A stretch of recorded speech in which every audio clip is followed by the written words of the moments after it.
Halo guys, welcome back again with Sarjana Pintu. Bagaimanakah kabar kalian hari ini? Ku harap kalian senantiasa baik-baik saja ya. Amin. Seperti biasa di siang yang cerah ini, gue bakal nemenin kalian semua dengan membahas film yang Oke punya. Kali ini gue bakal membahas sebuah film berjudul Bad Boys for Life yang dirilis pada tahun 2020. Film bergenre action ini merupakan sequel dari film Bad Boys dan Bad Boys 2. Pada seri ketiga kali ini, duo aktor utama yaitu Mike dan Marcus akan menghadapi musuh yang bernama Isabel dan anaknya Armando. Film ini mengisahkan tentang balas dendam yang dilakukan oleh Isabel atas kematian suaminya yang bernama Benito. Di sini Isabel ingin melenyapkan semua orang yang terlibat atas kematian suaminya, mulai dari jaksa penuntut umum, hakim, dan yang lainnya, termasuk juga Mike dan Marcus. Jangan lupa klik tombol subscribe dan nyalakan lonceng notifikasinya agar kalian tidak ketinggalan konten-konten terbaru dari channel Sarjana Pintu. Lalu bagaimanakah kisah Mike melakukan balas dendamnya? Nggak usah berlama-lama lagi, karena gue tahu kalian semua butuh asupan perfilman. Segera atur posisi rebahan terbaik kalian, simetriskan celana dalam, ambil kayu tetangga, dan cekicot.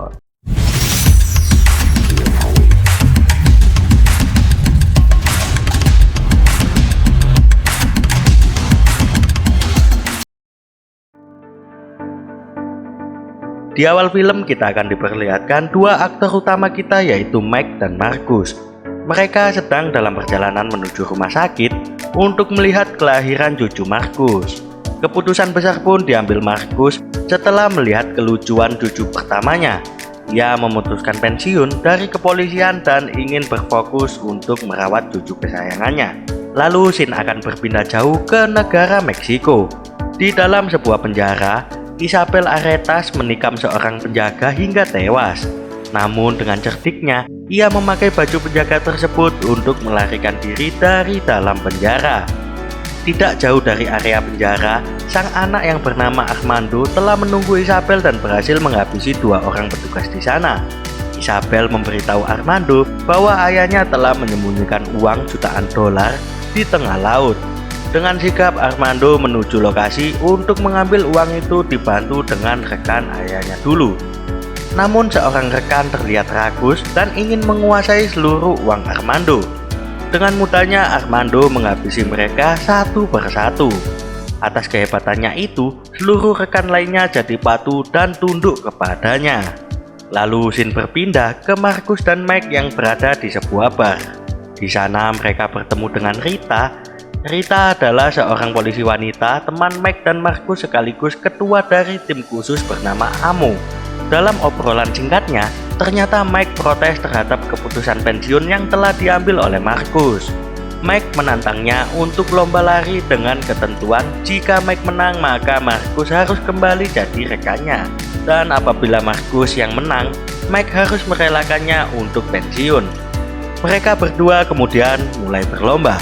Namun saat lomba tersebut dimulai, tiba-tiba ada seseorang menggunakan motor menembak Mike sebanyak 3 kali.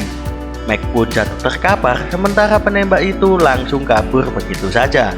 Mike mengalami keadaan kritis yang membuat Marcus tak berhenti berdoa.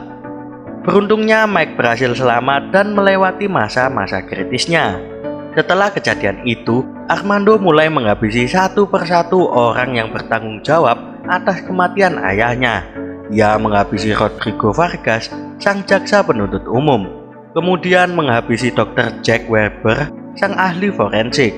Lalu yang terakhir, ia menghabisi Leon Sorenson, sang ketua hakim dalam sidang kasus ayahnya. Mereka bertiga tewas di tangan Armando. Beberapa bulan pun berlalu. Karena sudah merasa pulih, Mike mengajak Marcus untuk mencari siapa orang yang menembaknya saat itu. Namun Marcus mengatakan bahwa ia telah pensiun dan tidak bisa menemani Mike untuk menerima kasus lagi. Mike nampak kecewa dengan keputusan Marcus kemudian meninggalkannya begitu saja. Kemudian Mike memutuskan untuk menemui kaptennya yaitu Howard. Awalnya Howard tidak menyetujui Mike untuk ikut campur masalah ini karena Amo yang dipimpin Rita sudah ditugaskan untuk menangani kasus penembakan terhadap Mike. Namun Mike terus memaksa Howard yang pada akhirnya membuatnya tidak bisa menolak permintaan Mike. Akhirnya Mike bergabung dengan Amo, namun hanya sebagai pembina dan pengawas saja. Rita awalnya juga tidak setuju Mike ditugaskan untuk mengawasi timnya. Namun Howard sudah mengatakan bahwa itu adalah perintah yang tidak bisa ia bantah. Dengan terpaksa, akhirnya Rita menerima permintaan Howard dan menerima Mike bergabung dengan timnya. Mike kemudian pergi ke sebuah restoran untuk menemui salah satu penjual senjata api ilegal, yaitu Manny. Mike kemudian bertanya siapa pembuat peluru yang melukainya beberapa waktu yang lalu. Dengan tradisi lama, akhirnya Mike berhasil mengetahui identitas pembuat peluru tersebut dari Manny. Pembuatnya adalah seorang penjual senjata bernama Booger Gracie. Setelah itu Mike, Rita, dan tim Amo melakukan pengintaian terhadap Booger. Terlihat ia sedang transaksi, namun hal itu tidak berjalan dengan lancar. Adegan baku tembak pun terjadi. Namun Booger tewas setelah terkena ledakan dalam baku tembak tersebut. Kapten Howard pun marah-marah karena menganggap Mike telah melanggar perjanjian yang telah disepakati sebelumnya.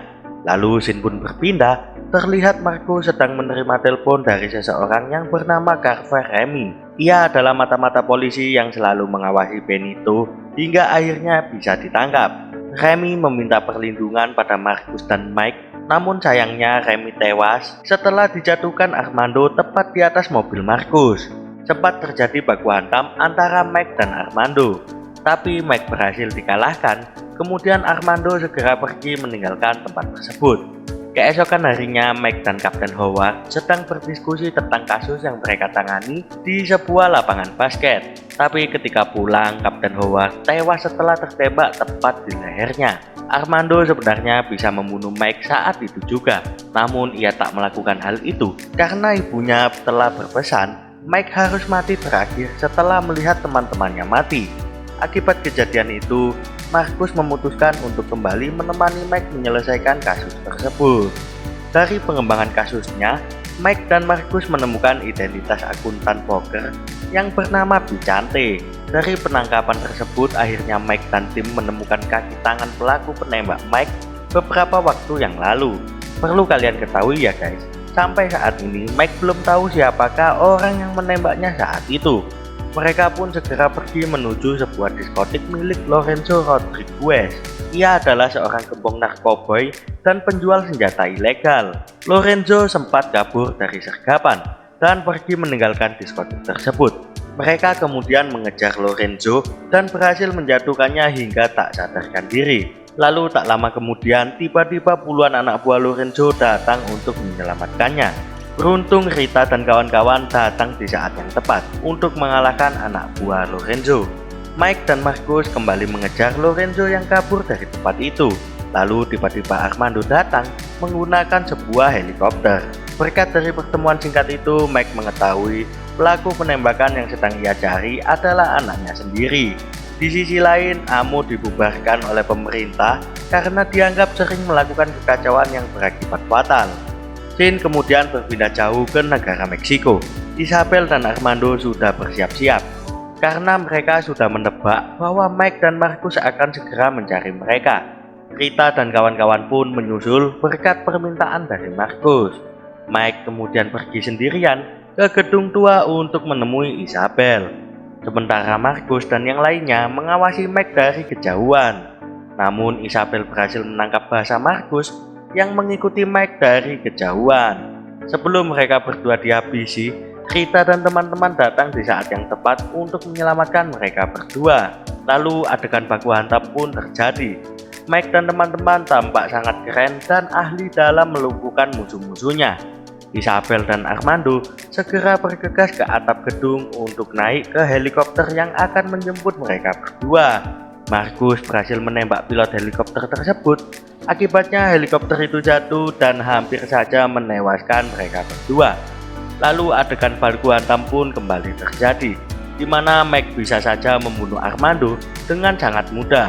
Namun Mike melepaskan kuncian itu dan mengatakan bahwa ia adalah anaknya. Armando kemudian menyerang Mike secara membabi buta.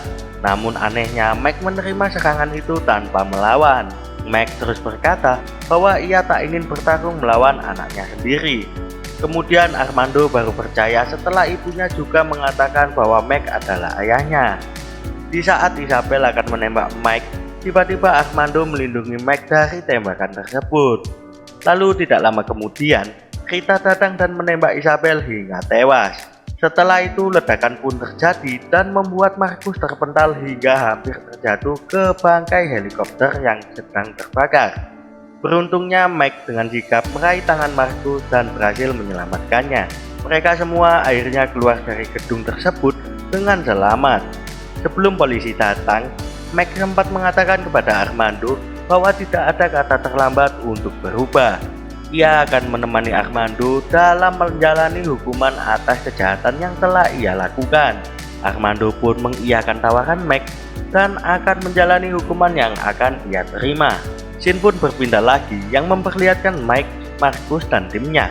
Saat itu mereka mengadakan sebuah pesta kecil untuk merayakan keberhasilan mereka. Lalu pada scene akhir film, Mike terlihat sedang menjenguk Armando yang sedang menjalani hukuman atas kejahatannya. Penyesalan terlihat jelas dari wajah Armando dan kemudian film pun tamat cuy.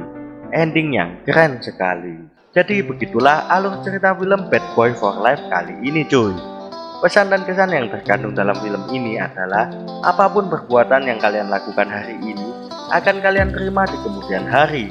Dari tokoh Armando, kita bisa belajar bahwa tidak ada kata terlambat untuk bertaubat dan mempertanggungjawabkan semua kejahatan yang telah kita perbuat. Semoga pembelajaran dari film ini bisa membuat kalian berhenti untuk melakukan kejahatan dan membuat kalian berubah menjadi lebih baik. Terima kasih bagi kalian semua yang telah menonton film ini sampai habis. Jika kalian mempunyai film-film menarik, kalian juga bisa memberikan ide tersebut dengan cara isi kolom komentar di bawah, agar film-film tersebut bisa menjadi inspirasi orang lain cuy. Jangan lupa klik tombol subscribe dan nyalakan lonceng notifikasinya, agar kalian tidak ketinggalan konten-konten terbaru dari channel Sarjana Pintu. Akhir kata gue pamit, salam Pintu untuk calon sarjana. Thank you for watching this video and see you in the next video. Ciao.